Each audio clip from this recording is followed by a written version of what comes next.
নির্বাচনে অনিয়মের অভিযোগ, তদন্ত দাবি চরমোনাই পীরের। হাসনাতের পর নাসিরুদ্দিন পাটোয়ারির স্ট্যাটাস ভাইরাল।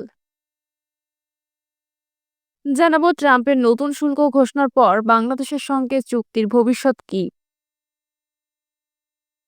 এবং সর্বশেষ জানাবো যশোরে দুই মোটরসাইকেলের সংঘর্ষে সেনা সদস্য নিহত, আহত দুই। দর্শক শুনছিলেন সংবাদ শিরোনাম, এবার জানিয়ে দিব বিস্তারিত সংবাদ। তবে তার আগে অনুরোধ থাকবে ভিডিওটিতে একটি লাইক দিন এবং ভিডিও সম্পর্কে আপনাদের গুরুত্বপূর্ণ মতামত কমেন্ট করে জানিয়ে দিন। নির্বাচনে অনিয়মের অভিযোগ, তদন্ত দাবি চরমোনাই পীরের।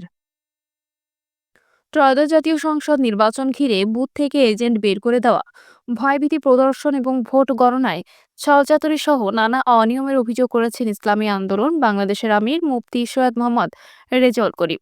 তিনি অভিযোগগুলোর নিরপেক্ষ তদন্ত ও জড়িতদের বিরুদ্ধে আইনানুগ ব্যবস্থার দাবি জানান।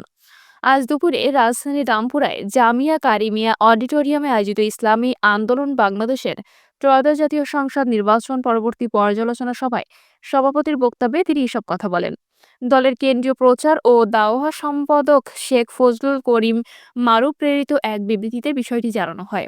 সভায় সৈয়দ মোহাম্মদ রেজাউল করিম বলেন, পরপর তিনটি জাতীয় নির্বাচনে সীমাহীন জালিয়াতির ফলে সৃষ্ট স্বৈরতন্ত্র উৎখাতের জন্য ২৪শে জুলাই গণঅভ্যুত্থান হয়েছিল। অনেক ত্যাগ, রক্ত ও জীবনের বিনিময়ে স্বৈরাচারকে দেশ থেকে বাধ্য করা হয়েছিল।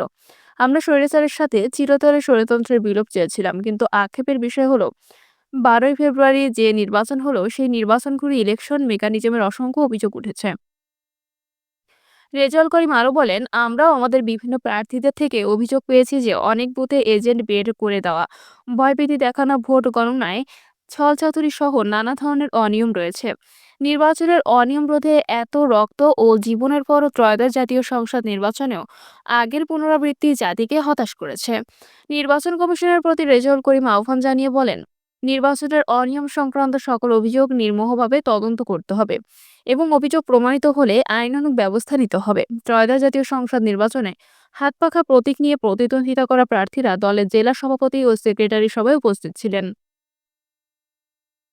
হাসনাতের পর নাসিরুদ্দিন পাটোয়ারির স্ট্যাটাস ভাইরাল। এনসিবির মুখ্য সংগঠক ও সংসদ সদস্য হাসনাত আবদুল্লাহ দলটির আরেক মুখ্য সমন্বয়ক নাসিরুদ্দিন পাটোয়ারির ফেসবুক স্ট্যাটাস ভাইরাল হয়েছে। রাত ৭টা ৪০ মিনিটে নিজের ফেসবুক অ্যাকাউন্টে একটি পোস্ট দেন তিনি। ওই পোস্টে নাসিরুদ্দিন পাটোয়ারি লিখেছেন, ইনকিলাব জিন্দাবাদ, চাঁদাবাজ মুর্দাবাদ। পোস্টটি দেওয়ার সঙ্গে সঙ্গে সামাজিক যোগাযোগ মাধ্যমে ছড়িয়ে পড়ে। রিপোর্ট লেখা পর্যন্ত পোস্টটিতে ৬৫,০০০ রিয়াকশন, ৬,০০০ কমেন্টস ও প্রায় ২,৫০০ শেয়ার হয়েছে। এর আগে ইফতারের পর নিজের ভেরিফাইড ফেসবুক অ্যাকাউন্টে ২ শব্দের একটি সংক্ষিপ্ত স্ট্যাটাস দিয়েছেন ত্রয়োদশ জাতীয় সংসদ নির্বাচনে কুমিল্লা ৪ আসন থেকে নবনির্বাচিত সংসদ সদস্য ও এনসিপির মুখ্য সংগঠক হাসনাত আবদুল্লাহ। পোস্টের পর তা মুহূর্তেই ভাইরাল হয়। শনিবার সন্ধ্যা ৬টা ১৬ মিনিটে পোস্ট দেন তিনি। পোস্টে হাসনাত আবদুল্লাহ লিখেছেন, ইনকিলাব জিন্দাবাদ। ইফতারের পর হাসনাতের স্ট্যাটাস মুহূর্তেই ভাইরাল। পোস্টটি দেওয়ার পর ২,৯৪,০০০ রিয়াকশন, ৩১,০০০ কমেন্ট ও প্রায় ৮,৫০০ শেয়ার হয়েছে। ট্রাম্পের নতুন শুল্ক ঘোষণার পর বাংলাদেশের সঙ্গে চুক্তির ভবিষ্যৎ কি? যুক্তরাষ্ট্রের প্রেসিডেন্ট ডোনাল্ড ট্রাম্পের শুল্ক যুদ্ধে হঠাৎ করেই বড় বাধা হয়ে দাঁড়িয়েছে দেশটির সুপ্রিম কোর্ট। মার্কিন প্রেসিডেন্টের বহুল আলোচিত ইউনিভার্সাল বেসলাইন ট্যারিফ যুক্তরাষ্ট্রের সংবিধানের পরিপন্থী এবং আইনিভাবে অবৈধ বলে ঘোষণা দিয়েছেন দেশটির প্রধান বিচারপতি জন রবার্টসের নেতৃত্বাধীন বেঞ্চ। এই রায় কেবল আমেরিকার অভ্যন্তরীণ বিষয় নয়, বরং এর উপর নির্ভর করছে বিশ্ব অর্থনীতির উত্থান পতন। অনেক দেশের মতো বাংলাদেশের জন্য বড় মাথা ব্যথার কারণ ট্রাম্পের এই শুল্ক নীতি। শুল্ক নিয়ে চলমান বৈশ্বিক অস্থিরতায় ট্রাম্প প্রশাসনের পরবর্তী পদক্ষেপ কি হবে, এমন প্রশ্ন যেমন রয়েছে, তেমনি বাংলাদেশের সঙ্গে হওয়া চুক্তির কি হবে, শুল্ক বাতিল হলেও অন্য শর্তগুলো বহাল থাকবে কিনা, এমন নানা প্রশ্ন সামনে আসছে।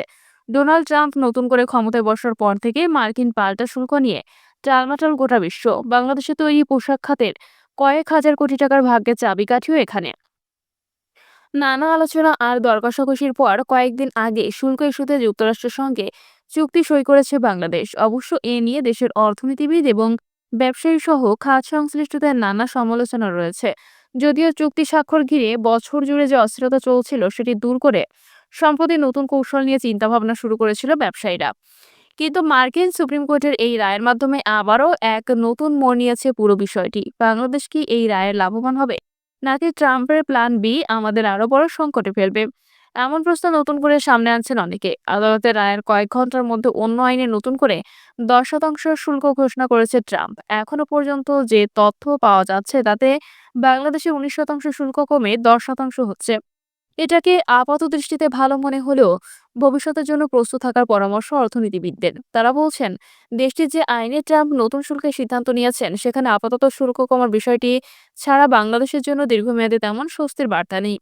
অবশ্য দেশের শিল্প কারখানাগুলোর কাজের পরিবেশগত কমপ্লাসেন্স ঠিক রাখা সহ বাংলাদেশের অভ্যন্তরীণ প্রস্তুতি যদি ভালো থাকে, তাহলে প্রেক্ষাপট ভিন্ন হতে পারে। কারণ দেশটির ট্রেড অ্যাক্ট 1974-এর ধারা 122 ব্যবহার করে 150 দিনের মধ্যে 10% শুল্ক আরোপের যে নতুন সিদ্ধান্ত ট্রাম্প নিয়েছেন, সেটি একটি দেশের অভ্যন্তরীণ পরিবেশ যাচাই করে 50% পর্যন্ত বাড়াতে পারে মার্কিন প্রেসিডেন্ট।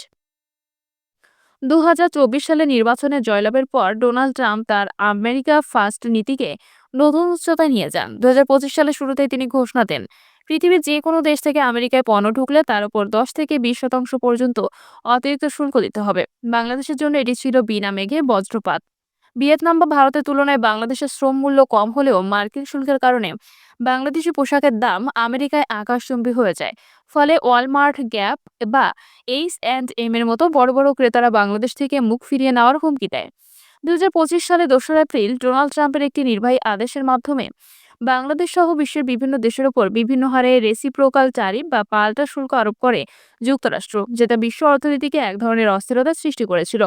বাংলাদেশ পরে 35% শুল্কের আওতায়। শেষ পর্যন্ত দর কষাকষি শেষে উভয়পক্ষ এগ্রিমেন্ট অন রেসিপ্রোকাল ট্রেড নামে এই বাণিজ্য চুক্তিতে স্বাক্ষর করে, যার ফলে বাংলাদেশের উপর মার্কিন পাল্টা শুল্ক দাঁড়ায় 19%। যার বিনিময়ে বাংলাদেশ আমেরিকা থেকে বিপুল পরিমাণ তুলা, সয়াবিন এবং অন্তত 4টি বোয়িং বিমান কিনতে সম্মত হয়। তখন এই চুক্তিকে বাংলাদেশের অর্থনীতিবিদরা অসম এবং জবরদস্তিমূলক বলে সমালোচনা করেছিলেন। মার্কিন যুক্তরাষ্ট্রের সুপ্রিম কোর্ট শুল্ক নিয়ে সম্প্রতি যে রায় দিয়েছে সেখানে বলা হয়েছে, প্রেসিডেন্ট ট্রাম্প যে international emergency economic powers act বা আইইপিএ ব্যবহার করে শুল্ক বসিয়েছিলেন, সেটি জাতীয় নিরাপত্তার অজুহাতে হলেও আসলে ছিল অর্থনৈতিক জবরদস্তি। এই রায়ের ফলে এতদিন ধরে বাংলাদেশ, ভারত সহ বিভিন্ন দেশের ওপর ট্রাম্প প্রশাসন যে পাল্টা শুল্ক আরোপের চুক্তি করছিল, সেটি আর কার্যকর থাকছে না। তবে কিছু হটেননি ট্রাম্প। আদালতের রায়ের কয়েক ঘন্টার মাথায় তিনিও অন্য একটি আইনে নতুন করে 10% শুল্ক ঘোষণা করেছেন।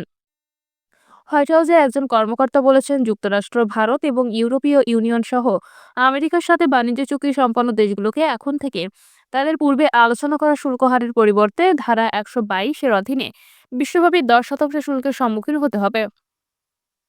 ওই কর্মকর্তা বলেছেন, শুল্কের বিষয়টি পরিবর্তন হলে বাণিজ্য চুক্তি বাতিল হচ্ছে না, তাই চুক্তির অধীনে যেসব বিষয়ে সম্মতি বা যেসব শর্ত রয়েছে সেগুলো মেনে চলবে বলেই আশা করে ট্রাম্প প্রশাসন।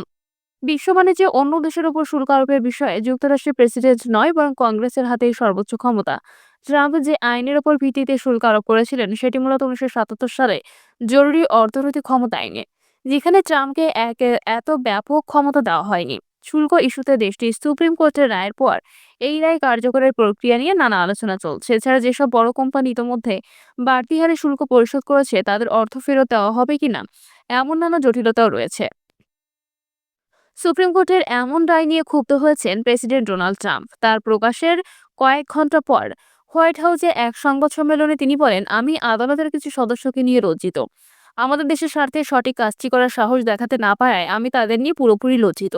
নতুন করে 10% শুল্ক আরোপের যে সিদ্ধান্ত ট্রাম্প জানিয়েছে, যুক্তরাষ্ট্রের আইন অনুযায়ী এই পথে পরবর্তী পদক্ষেপ নেওয়ার এখতিয়ার প্রেসিডেন্টের হাতে রয়েছে। ট্রেড অ্যাক্ট 1974-এর ধারা 122 ব্যবহার করে নতুন শুল্ক আরোপের সিদ্ধান্ত নিয়েছে ট্রাম্প। নিয়ম অনুযায়ী এই সময়ের মধ্যে মার্কিন কর্তৃপক্ষ যাচাই করবে যে সংশ্লিষ্ট দেশ আমেরিকার সঙ্গে বাণিজ্যের ক্ষেত্রে আনফেয়ার ট্রেড প্র্যাকটিস করছে কিনা। এই সময়ের মধ্যে সংশ্লিষ্ট দেশটির শ্রমবাজার, শ্রমিকের কর্মপরিবেশ, বেতন, পরিবেশ দূষণ, নারীদের কর্মপরিবেশ এসব বিষয়ে অনিয়ম হচ্ছে কিনা সেগুলো তদন্ত করবেন মার্কিন প্রশাসন। এক্ষেত্রে সিদ্ধান্ত নেওয়া হবে মার্কিন আইন অনুযায়ী। যদি কোনো অনিয়ম পাওয়া যায়, তাহলে সংশ্লিষ্ট দেশটিকে ঘাটতি থাকা বিষয়গুলো ঠিক করতে আরও 150 দিনের সময় দেওয়া হবে। তবে এই সময় 50% পর্যন্ত শুল্ক আরোপ করতে পারবে যুক্তরাষ্ট্র। এক্ষেত্রে বাড়তি শুল্ক আরোপ বা বাণিজ্যিক সম্পর্ক রাখা না রাখার বিষয়ে পরবর্তী সিদ্ধান্ত নিতে কংগ্রেসের শরণাপন্ন হতে হবে। আর যদি কোনো অনিয়ম না পাওয়া যায়, তাহলে শুল্ক শূন্যের কোঠায় নামিয়ে ফিরতে হবে নিয়মিত বাণিজ্য প্রক্রিয়া বা চুক্তিতে। প্রিয় দর্শক, এই ছিল এখনকার সর্বশেষ সংবাদ। আপডেট সব সংবাদ পেতে চ্যানেলটি সাবস্ক্রাইব করে বেল আইকনটি ক্লিক করে রাখুন।